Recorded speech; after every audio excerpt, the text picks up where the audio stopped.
vous retrouve pour une nouvelle chronique lecture puisque j'ai terminé Proxima du Centaure de Claire Castillon aux éditions Flammarion Jeunesse. C'est un tout petit livre, il fait, je vais vous dire, 220 pages en gros, 222 pages et c'est écrit très grand, voilà, c'est du jeunesse, c'est très aéré et écrit très gros. Je l'ai lu en une soirée, voilà, j'ai pas pu le lâcher, j'étais tellement absorbée par l'histoire et j'avais envie de connaître la fin que voilà, je l'ai lu d'une traite.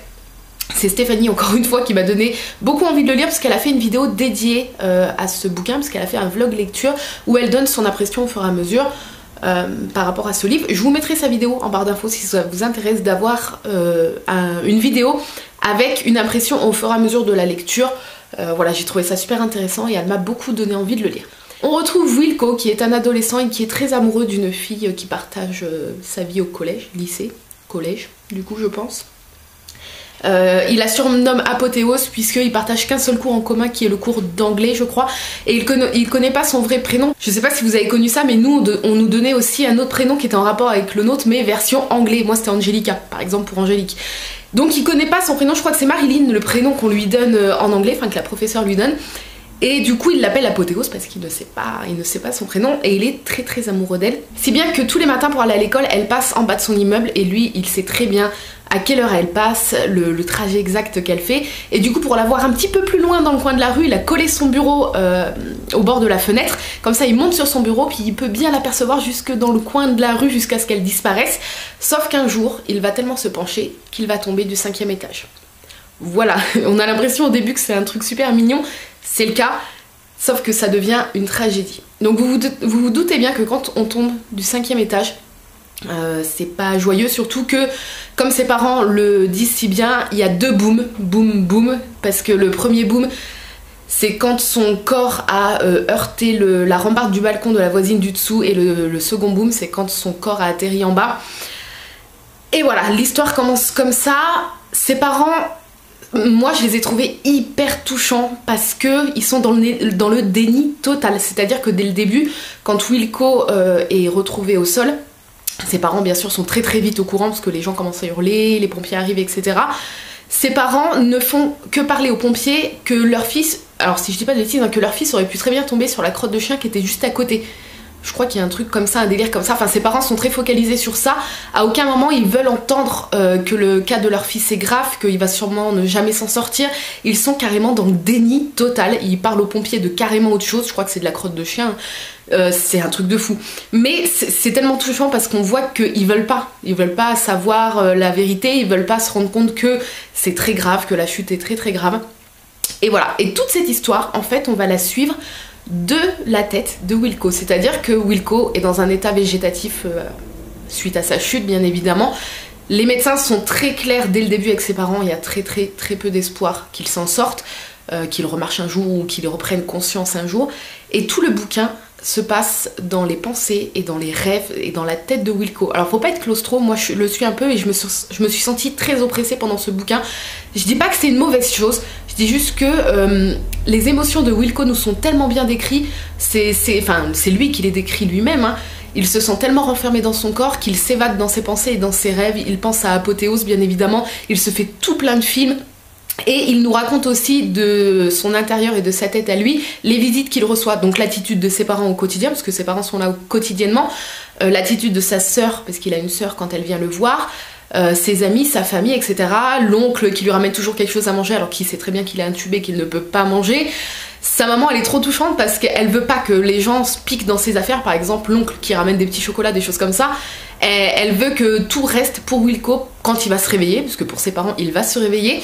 Et par exemple quand son père lui pique des chocolats à des choses, elle dit tout à Wilco, elle lui raconte tout, elle lui dit bon papa t'as encore pris un chocolat, et lui en fait enfin voilà, il raconte tout ça et j'ai trouvé ça mais méga touchant parce que chaque personne de sa famille réagit différemment avec lui. Sa sœur est beaucoup dans le déni, elle ose pas trop le montrer mais elle est également dans le déni, dans la tristesse, etc. Sa grand-mère, ils l'ont pas mis au courant au début, ils font croire qu'il est dans une crise d'adolescence et qu'il veut plus du tout voir sa grand-mère. Quand elle l'apprend, voilà, on voit que c'est aussi très émouvant. Ce bouquin est bourré d'émotions, bourré de bons sentiments. Alors vous vous doutez bien qu'un petit garçon, j'allais dire, un ado qui tombe du 5e étage et qui est dans un état végétatif, c'est pas joyeux. Et mon Dieu, les frissons que je me suis tapés pendant ce bouquin, en fait, je me suis beaucoup mis à la place des parents. Je suis très empathique, je crois que c'est comme ça qu'on dit. Et du coup, ce bouquin, je l'ai vraiment vécu à la place des parents qui, ben voilà, son père, lui, il a carrément, par exemple, parce que son fils donc est dans une espèce de civière, il faut pas que son corps bouge, il est en position allongée. Et ils peuvent juste incliner je sais plus comment, sa cabine, je sais plus comment ils appellent ça, mais l'espèce de lit où il est allongé, il peut juste être incliné à 30% de hauteur, sinon après, au niveau de son cerveau, ça fait quelque chose, ça détracte quelque chose et il perd connaissance. Et du coup, il aimerait bien que son fils puisse voir les étoiles et tout, donc il fait venir un entrepreneur pour savoir comment ça se passe, pour casser la façade de l'hôpital, pour agrandir la baie vitrée, pour que son fils puisse voir le ciel et tout. Enfin, c'est un truc de fou. Ses parents sont vraiment, en plus d'être dans le déni, ils sont vraiment dévoués à leur fils et ils veulent tout faire pour le bien de leur fils, et ils prévoient plein de choses pour quand leur fils va se réveiller. Voilà, pour quand il va se relever, marcher, etc. Wilco, lui a l'espoir jusqu'à la fin, bien évidemment, de s'en sortir. Et parce que, comme je vous ai dit, on n'est que dans sa tête. Et du coup, il explique, voilà, je crois que c'est au mois de mars ou au mois de mai, je sais plus. Il y a son meilleur pote qui fait une fête, c'était prévu d'avance. Et du coup, voilà, il prévoit d'aller voir celle qui surnomme Apothéose. Après, on apprend son prénom et tout, mais bon, je vous en dis pas trop non plus.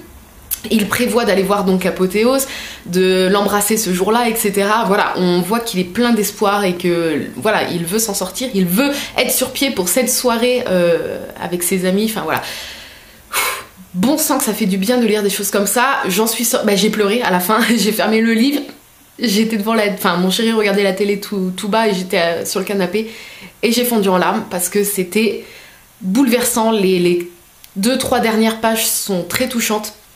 J'ai adoré, je vous le conseille.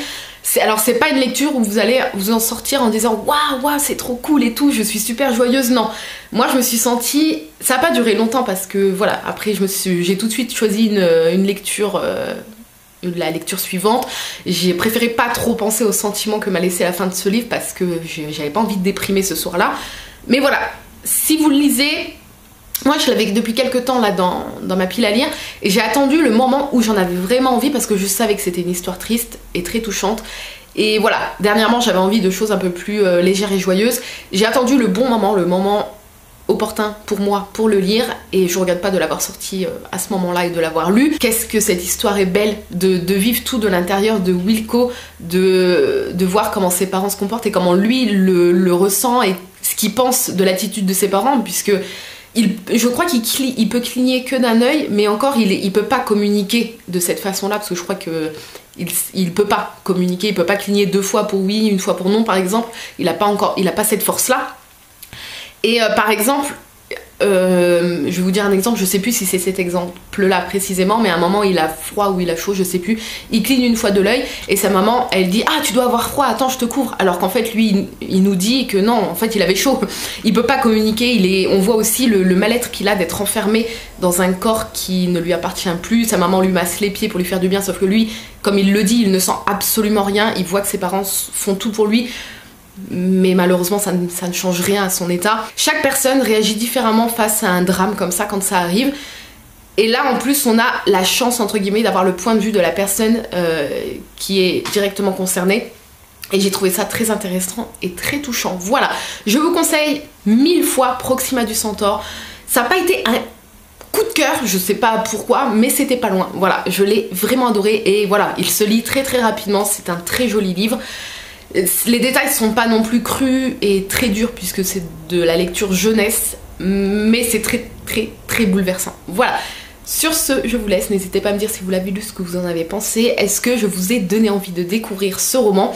Je vous laisse tout en barre d'infos, le lien Amazon, la 4e de couverture, toutes les infos sur le livre. Et puis quant à moi je vous laisse ici, je vous souhaite de très bonnes lectures et je vous dis à très très bientôt dans une nouvelle vidéo. Bye bye.